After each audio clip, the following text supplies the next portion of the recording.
Buenas tardes para todos. El día de hoy mi compañera Camila Andrea Betacur Rodríguez y quien les habla, Carol Juliana Palacio Cadavid, estudiantes de licenciatura en Educación Física y Deportes, vamos a hablar sobre la comunicación no verbal y sistemas representativos en la educación física y en el deporte.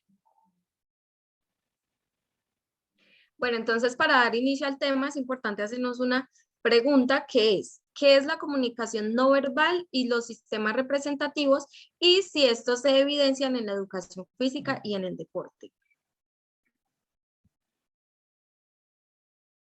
Bueno, entonces en primer lugar, la comunicación no verbal la conocemos como la forma de expresarnos o de transmitir mensajes o conocimientos sin mencionar palabras o transmitir sonidos. Entonces la comunicación no verbal se puede evidenciar en elementos como el contacto visual, la corporalidad y la proximidad, los gestos y las expresiones faciales y las posturas y movimientos. Con estos elementos podemos comunicarnos con otras personas de manera que no sea verbal. A continuación, entonces, vamos a hablar sobre cómo se puede evidenciar cada uno de ellos en la educación física y en el deporte. Listo, entonces en primer lugar mencionar que la comunicación no verbal y la educación física tienen una estrecha relación, como nos lo mencionan Almeida y compañía en el año 2019 en su artículo titulado La comunicación no verbal en la práctica de la educación física y el deporte. Estos nos dicen que la comunicación no verbal es una herramienta imprescindible en la práctica de la educación física y el deporte. En la mayoría de los deportes se puede observar gestos, movimientos, signos o expresiones en el rostro y cuerpo que se utilizan para mandar mensajes a los receptores con los que se interactúa. La comunicación no verbal tiene un grado de importancia en la práctica de la educación física y el deporte. Sí, así como ellos lo mencionan, la comunicación no verbal es muy utilizada en los diferentes aspectos de la educación física y del deporte. Bueno, entonces, en primer lugar, el contacto visual, más que en la educación física, que es muy importante, también es muy importante más que todo en el docente. Sí, es muy importante que tengamos, como siempre, la mirada puesta o fija en nuestros estudiantes para que ellos sientan ese interés por lo que les estamos mostrando o más que eso, diciendo o transmitiendo, ¿sí?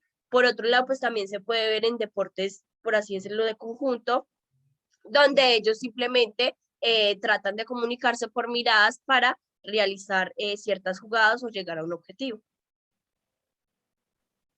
En cuanto a la corporalidad y proximidad, es muy relevante en la educación física, ya que, como ya lo mencionamos, en la educación física se trabaja con el cuerpo, con los movimientos que podemos expresar con nuestro cuerpo. Entonces, se ve más desde la parte gimnástica, en donde se les enseña a los niños a, digamos, demostrar o expresar sentimientos, emociones, conocimientos a través de los movimientos que puedan realizar con su cuerpo. Bueno, en tercer lugar tenemos los gestos y expresiones faciales. Esta es muy común verlo en los deportes tal vez de conjunto como el fútbol, el baloncesto y demás, como lo podemos ver en el gym. Estos son señas o como lo mismo, como su mismo nombre lo indica, expresiones faciales o expresiones corporales que nos permitan comunicarnos o transmitir mensajes a los otros integrantes, en este caso puede ser del equipo de fútbol o de baloncesto. ¿Para qué? Para llegar a un objetivo, para realizar un pase, para realizar un gol y que de esta manera no sea captado por los demás jugadores o el equipo contrario y se pueda llegar pues como al objetivo final. Como lo podemos ver en el GIF, allí usan ciertos gestos y unas expresiones para comunicar algo.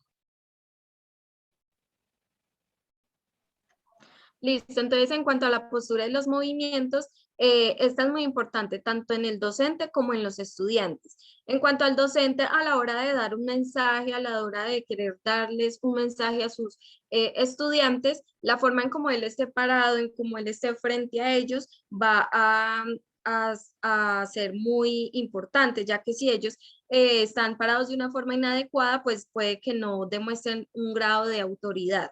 Y por parte de los estudiantes, si ellos de pronto tienen posiciones inadecuadas, pues entonces se va a poder ver que de pronto no están atentos o no están interesados en lo que se está trabajando y que pues no están prestando la atención que se necesita.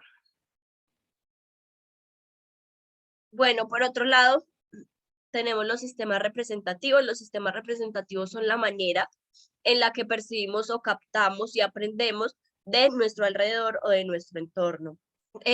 Los sistemas representativos se dividen en tres, entonces tenemos el sistema representativo visual, que es cuando aprendemos por medio de imágenes, el sistema representativo por medio de sonidos o música, y el sistema representativo kinestésico, que es cuando aprendemos por medio del conocimiento. Las personas tienen un sistema representativo primario y es uno de estos tres.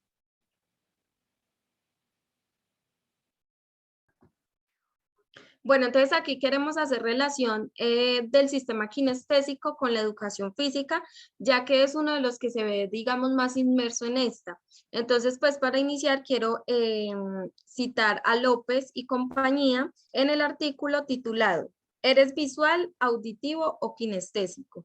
Estilos de aprendizaje desde el modelo de la programación neurolingüística. Entonces, estos dicen que cuando procesamos la información asociándola a nuestras sensaciones y movimientos de nuestro cuerpo, estamos utilizando el sistema de representación kinestésico. Este sistema se utiliza cuando ponemos en movimiento nuestro cuerpo y es más profundo. Una vez que sabemos algo con nuestro cuerpo aprendido con la memoria muscular, es muy difícil de olvidar. Entonces, lo relacionamos con la educación física porque, como ya lo mencionamos, la educación física se enfoca en el movimiento o en lo que nosotros podemos expresar a través de nuestro cuerpo. Entonces, por eso tiene una estrecha relación. Listo. Ahora, en cuanto a datos, en cuanto a los sistemas representativos, podemos encontrar en dos estudios titulados ¿Eres visual, auditivo o kinestésico? Estilos de aprendizaje desde el modelo de programación neurolingüística, PNL, y PNL, el sistema de representación representacional en los estudios de aprendizaje. Entonces, en estos encontramos, en primer lugar, que en uno de ellos como objeto de estudio, los jóvenes de 22 a 25 años pudieron encontrar que el 85% de estos jóvenes aprenden de manera visual, es decir, por medio de imágenes, el 50% aprenden de manera kinestésica por medio del movimiento y el 42,5% aprenden de manera auditiva. Por otro lado, los adultos, en otro de los estudios, mencionan que aprenden primordialmente de manera kinestésica, en segundo lugar aprenden de manera visual y en tercer lugar aprenden de manera auditiva. ¿Listo? Entonces, finalmente, con esto no queremos decir que en la educación física todos aprenden por medio del sistema primario o que tienen como sistema primario el sistema representativo kinestésico, no, sino que este es como el medio para nosotros transmitir conocimientos o transmitir mensajes o demostrar algo por medio de este para que ellos aprendan. Sin embargo, es muy importante, como lo estudiaron en estas investigaciones, es muy importante conocer qué estilo de aprendizaje tienen los estudiantes para que nosotros podamos plantear estrategias y ellos puedan tener un aprendizaje más significativo. Eso es todo. Muchísimas gracias.